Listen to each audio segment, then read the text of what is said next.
Hello, everyone. Thank you so much for joining me for Wlbt Plus. My name is Kara Shirley, your digital news desk host. It is Wednesday, May the 28th. And it's a little cloudy out there today. We're going to be taking a look outside in just a moment. If you're tuning in on our website or our mobile app, thank you so much for watching there. And if you're watching on our social streams, thank you for tuning in there as well. Don't forget, you can always join the conversation, leave a comment, thought, suggestion, question, anything like that in the comment section. And let me know where you're watching from. I always like to know where you guys are tuning in from. So before we jump into the news, which we have a lot to share with you, let's take a look outside right now. We're going to look over the Vicksburg River, courtesy of our Riverwalk sky cam. Here we go, and you can see those cloudy skies out there over the Vicksburg River, the Mississippi River. But it is still a beautiful day. We are expecting some rain later today, so be prepared for that. We'll look at our forecast real quick in just a little bit, but of course, always at 2:30, our first alert weather team will be here to give you an in-depth look at the forecast. I know we're in a marginal zone 4 severe weather, level 1 out of 5. So there are some chances for some strong storms to come through. So you want to make sure that you're here to hear from the first alert weather team to get the details on that. Let's go ahead and jump into the news now, where a bank robbery suspect has been arrested overnight.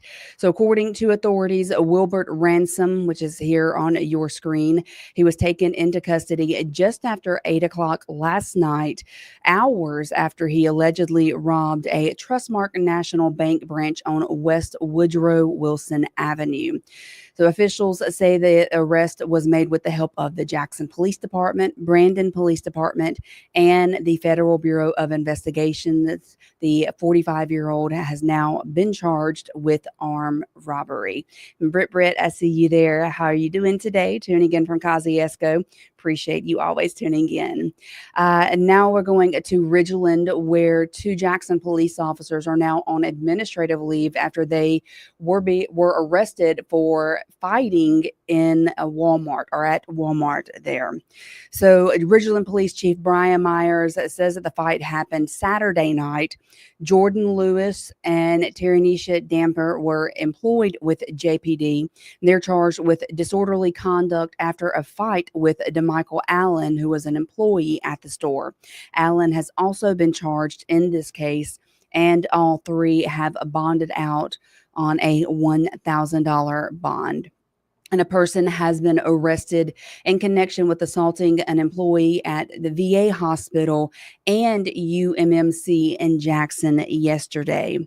So officials with UMMC confirmed that a discharged patient from the GV Montgomery VA Medical Center had assaulted an employee there, then ran away from the campus and assaulted a random employee at UMMC.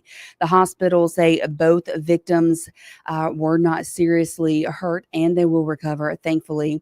And the patient's name is not being released right now. But we will keep you updated as more information comes in for that. And a traffic stop in Gluckstadt ended up turning into a drug bust, and the discovery of about 12,000 suspected fentanyl pills. So officers say they arrested Kendarius Bess, who is here on your screen, arrested him during a traffic stop on Old Jackson Road near Church Road once they discovered the drugs early yesterday morning. The Bess is charged now with trafficking a controlled substance, careless driving, and an illegal window tint violation. His bond was set at $1 million. Police Chief Barry Hale said removing such a large quantity of suspected fentanyl from the streets is a major accomplishment. 12,000 pills. That is a crazy amount of pills. Andrew, hi, Andrew. How are you doing today? Tuning in all the way from Memphis. And we have Miss Carolyn tuning in from here in Jackson. Appreciate you all for tuning in. And Edward tuning in. I see you there as well. So the manhunt that was started yesterday has now been called off in Natchez after someone reported seeing one of the escaped inmates from New Orleans. So the Cordonia Parish Sheriff's Department in Louisiana says that officers got a call saying that Anton Massey may have been spotted yesterday morning on Providence Road there in Natchez. So authorities do not believe that he is currently in the area, according to the Natchez Democrat. The possible sighting was reported around 9 yesterday morning, and as word spread, it led to some pretty tense moments throughout the day. One resident told 3 on Your Side that he saw and heard helicopters overhead as a search was conducted in Adams County. And now earlier, while I was at work, which I worked down in the port facility, I could hear the helicopter. At first, I thought, well, maybe he's having trouble landing at the hospital. And then, I thought about it. I said, well, they're probably looking for him, on that part of Providence Road. So 3 of the escapees were captured this past Monday. And let's see, here are the escapees and the ones that have been captured and the ones that are still at large. So Linton Van Buren Jr. was picked up in Baton Rouge. Authorities say 2 of his relatives are accused of helping him evade law enforcement by bringing him to a home somewhere in Mississippi. And then also Deshawnee Massey, who is the sister of Anton Massey, is one of the 13 people who has been accused of aiding and abetting the escapees. A warrant has also been issued for a woman who investigators say helped plan the breakout and misled the police after it happened. So again, these are the 2 at the bottom the bottom right of your screen are the 2 that are still on the run, Anton Massey and Derek Groves. So if you see them, please contact your local police department, contact 911 and let them know. Let's see, got a lot more of you guys tuning in. Susie is watching in Hazelhurst, and we have Georgia and Clinton. We have Brenda and McGee and Melba tuning in all the way from McKinney, Texas, and Waterloo, Iowa. Barbara is tuning in there. It's hello. Thank you guys so much. That's a lot. I've never seen anybody tuning in from Iowa before. So thank you so much for watching, Barbara. All right, so we're coming back here, or going actually to Brookhaven now, where police are working to find those who are responsible for a string of shootings that happened over the holiday weekend. So they investigated 5 separate shootings within a span of 12 hours there in Brookhaven. 15-year-old Caden Moen did lose his life. 2 other people were hurt. Police do believe that these shootings are gang related. You have 2 rival gangs that is retaliating, one starting, the other one's finishing, and it's going back and forth. As far as through the investigations that we're working, all of the individuals that we are looking into is somehow or another related to one side or the other. So if you have any information on these shootings, please contact the Brookhaven Police Department, and our thoughts and prayers go out to the family of the 15-year-old who did lose his life. And now we're going to Sharkey County, the town of Rolling Fork, where they are investigating a deadly shooting that happened there.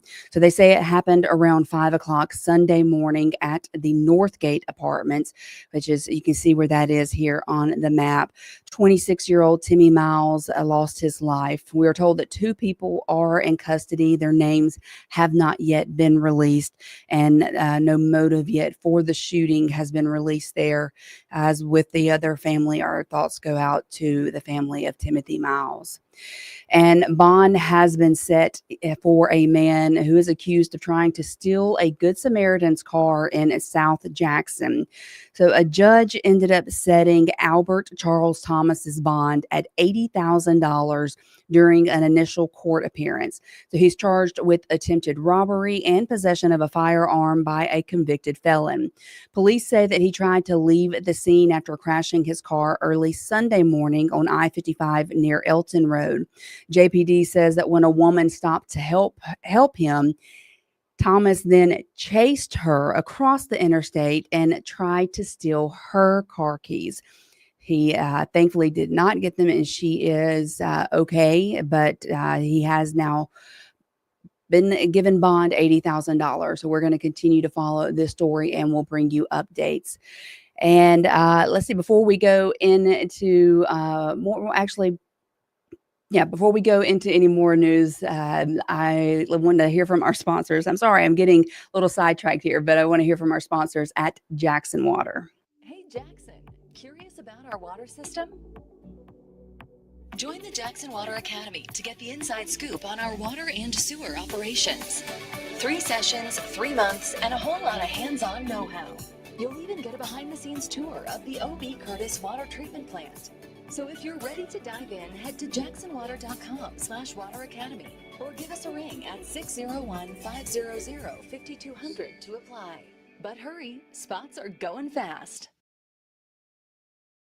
And again, thanks to Jackson Water for sponsoring us here at WLBT Plus. We do appreciate you very much. Let's see, you got Miss Michelle tuning in from Union and Miss Sandra watching from work. I'm doing well today, Miss Sandra. How are you doing? Thank you so much for asking.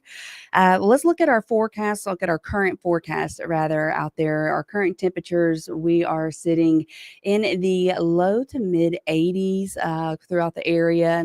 Actually, Carthage looking at 79 right now. But if we look at our radar, you can see we don't have any rain in the area right now. But as we move over the next 12 hours, we are expecting rain, especially into the overnight hours. Now, as we see the next 7 days, you can see as we get closer to the weekend and into the weekend, we're looking at some nice, dry, warm days, perfect pool weather, perfect lake weather out there. We just got to make it through today and tomorrow, especially tonight overnight, but it looks like it's going to be some beautiful weather for the weekend. Again, we are in a level 1 out of 5 zone for marginal zone for the risk of severe weather in our area. So make sure you're here at 2:30 to hear from the First Alert Weather Team so that they can give you the full update on the forecast and let you know the timing of the rain that is expected to come through. Now, Fight the Blight, a year-long investigation from WLBT. 3 on your side.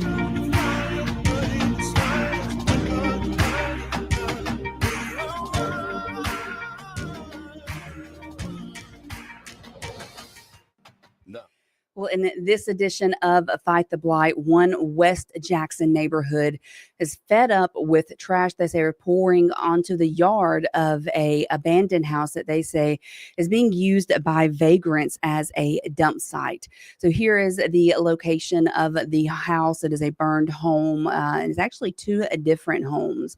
So homeowners on an otherwise well-kept Tulane Street tells 3 on your side, the mess grows worse every day. They want the burned eyesores gone, and they say that they have made the city aware of the blighted area.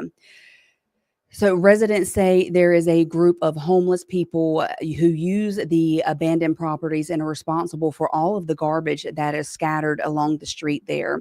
Sonia Fiares, who lives in the neighborhood and owns S&G Construction next to the dump site, says that she has been threatened several times when trying to confront the dumpers to stop bringing in trash.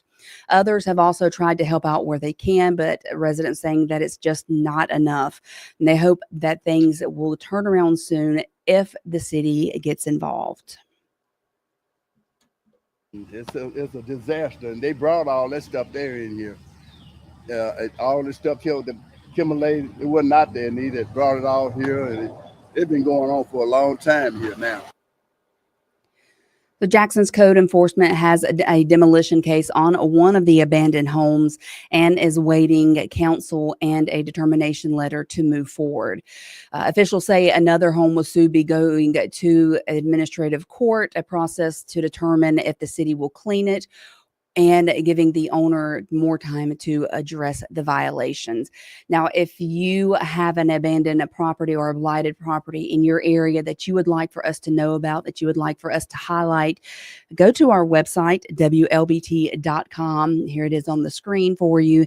And right here at the top of the page where it says Fight the Blight, when you click on that and scroll down, there is a form that you can fill out and submit to us, telling us the location of the blighted property, tell us about the eyesore, give us the information, and if it's something that we're going to cover or we want to highlight or we'll highlight, we will reach out to you.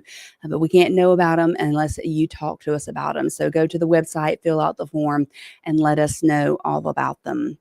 Let's give some good news or some positive news of something that happened yesterday, or AmeriCorps is giving back to those in need one last time before the end of the school year. So yesterday, 75 volunteers spent the morning sorting and packing food for needy families.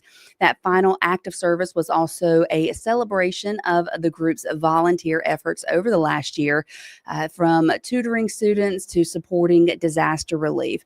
Organizers are hoping that it serves as a reminder of the role service plays in strengthening communities. These programs are incredibly important to our communities. They work in schools, they tutor in math and reading and literacy skills, mathematics, and specifically with Jackson Public Schools, we have members in 16 schools and of course in the Hattiesburg area as well. With Refill Jackson, we have 9 members who are serving, just doing really great things, helping their communities in ways that they can do that. And it's very, very gratifying to see all these, what these members can do. And organizers hope that they will be able to continue serving Mississippians in the future. It was very exciting or good to see the teenagers and all of them that were there volunteering and giving of their time to help those less fortunate. Well, that is going to be it for WLBT Plus today. Thank you all so much for tuning in. 2:30 today, our First Alert Weather team will be here.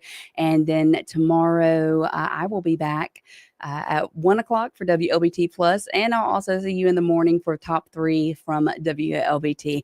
I hope you all have a wonderful day, and I will see you tomorrow. Bye-bye.